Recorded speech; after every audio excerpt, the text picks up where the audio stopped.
सूरज ने आंखें दिखाना शुरू की तो शहरियों ने भी जिस्म को ठंडक पहुंचाने का हल ढूंढ लिया है। संदल, चीनी और इलायची से तैयार करदा ठंडा, फरहत बख्श और खुश जायका शरबत पीकर लोग गर्मी का मुकाबला कर रहे हैं। लाहौर में गर्म मौसम के आते ही लोगों ने मुख्तलिफ मशरूबात का इस्तेमाल करना शुरू कर दिया है। गर्मी की शिद्दत में इजाफे के साथ ही लीमू पानी, गन्ने का रस, फलों के जूस और दीगर मशरूबात की मांग भी बढ़ गई है और लोगों की बड़ी तादाद ठंडे ठंडे मशरूबात का इस्तेमाल करती नजर आती है। शहरी भी सस्ते और यख मशरूबात पीकर जिस्म को ठंडक पहुंचाने की कोशिश कर रहे हैं। इस मौके पर ज़राए इब्लाग़ आमा के नुमाइंदे से गुफ्तगू करते हुए नौजवान शहरी का कहना था, आज काफ़ी गर्मी है जिसकी वजह से हम दोस्तों से बाहर निकले थे। ये बाबा जी का शरबत है, बड़ा मशहूर, सालों साल हम इनसे पीते आ रहे हैं और ये ज़रा हमारी गर्मी की जो कमी है उसको दूर कर देता है।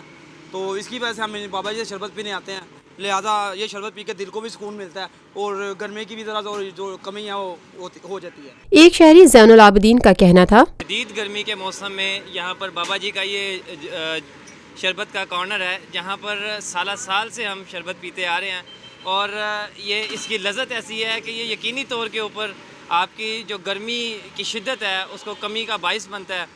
तो मैं जो है वो बल्कि यहाँ पर अपने दोस्तों के साथ आज इसीलिए आया था और हम लोग जो है यहाँ पर बल्कि शरबत पी भी रहे हैं और इस मौसम को जो है वो एंजॉय भी कर रहे हैं जी। Lotus Lake Towers, a groundbreaking endeavor by Lotus Properties.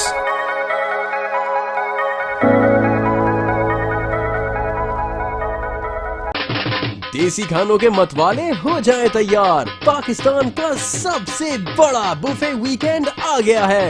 21, 22 और 23 अप्रैल जुमा, हफ्ता और इतवार पाकिस्तान का दस्तरख्वान सजाएगा देसी खानों का बेहतरीन इंतखाब फेयर हॉल गार्डन्स कराची में।